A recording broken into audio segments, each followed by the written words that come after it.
Hey there, Sharon Horne-Ellstrom here. Welcome to day 1980 of What You Have to Know, documenting the journey as I originally transitioned from the brick and mortar corporate world of business to the online world of business. And I like to hop on every day and keep like a video journal, a video log of what I'm doing, what's working, content I'm creating, answer questions. If people ask questions, I like to answer questions here so that more than just me learns from some of the experiences and some of the things that have happened and are continuing to happen in our lives and in our world, and especially with business and with annual challenges. I love doing annual challenges. I think this is my 7th or 8th year that I've 7th or 8th one that I've done online. I didn't start doing them until I think 2018 was my first one, and I did actually 3 annual challenges that year. I was working with or I wasn't working, it was a volunteer group where a group of us got together and said, hey, we want to figure out how to do this online video stuff. So every day we're going to go into this Facebook group. It was a private Facebook group just for our group, and practice doing live videos.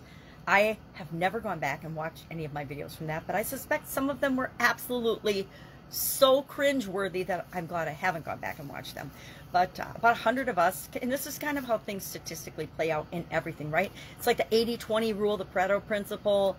97% of people tend to not do what they say they're going to do, or not follow through, or not achieve their goals and objectives. About 3% actually create great things in the world and make the world go around, right? 3%, the top 3% they call it. And I'm not talking about top 3% of wealth people. I'm talking about people that make a difference in the world. And to me, it's a very different thing. Money and making a difference in the world are not the same thing. Although money is a lubricant and it helps us to make a difference in the world. So, my point on that was like 100 of us started doing that every day, and you could watch it drop off. It was really interesting because it's kind of like New Year's resolutions. Most people give up on their New Year's resolutions the first couple weeks. Same thing happened in that challenge, and I think 6 or 7 of us actually finished the challenge, which is a pretty high percentage, right? Compared to other things, which is really hard for people to understand. It was really hard for me to grasp and understand as a coach and consultant that the vast majority of the people we share information with and we teach to do things, or we share our lessons learned with, will never ever do anything with that information. It goes in one ear and out the other. It goes in and it just gets stored away in their brain somewhere, and they never access it. But there are those few people that grab the bull by the horns, take action, do, and learn from other people's mistakes, and that makes their journey, number one, so much faster than other people's, and a whole lot easier as well. So today, a couple pieces of content for Supersize Your Business. Our idiom was, of course, divide and conquer. Now, this is an idiom that has both a positive and a negative side, right? We can break things down into smaller tasks and break big projects into smaller things, smaller chunks. That's, to me, a positive example of dividing and conquer. Or we can divide and conquer, meaning we can divide groups of people into segments and then manipulate and conquer them and beat them into submission, etc. That's one of the most common strategies, over 22 centuries old, in warfare. Also in politics. All you have to do is turn on the media and you can see examples of divide and conquer.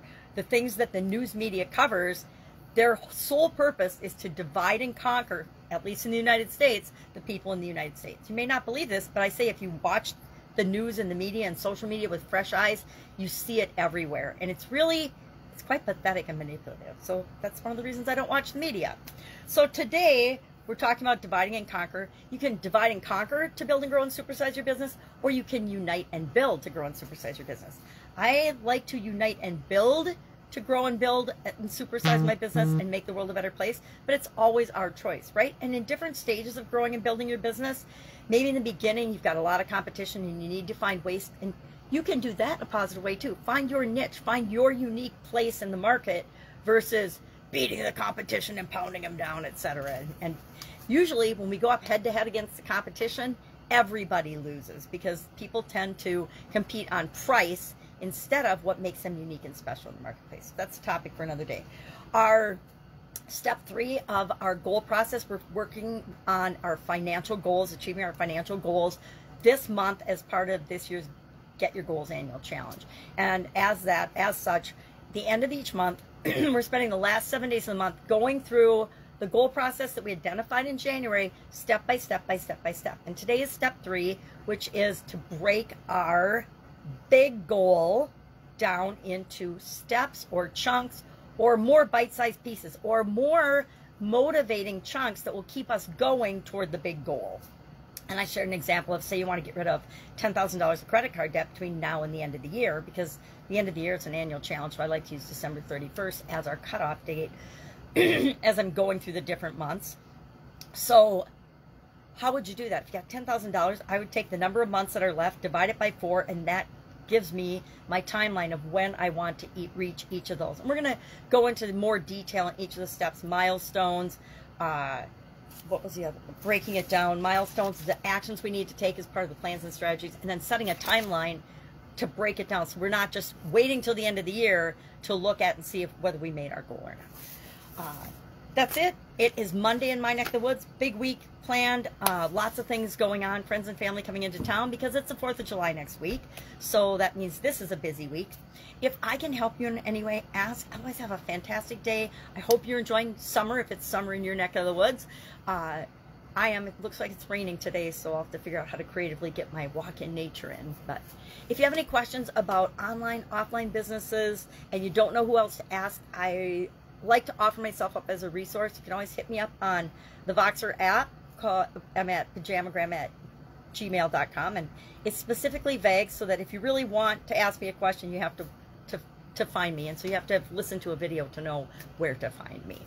All right, have an awesome day, and I'll of course see you tomorrow.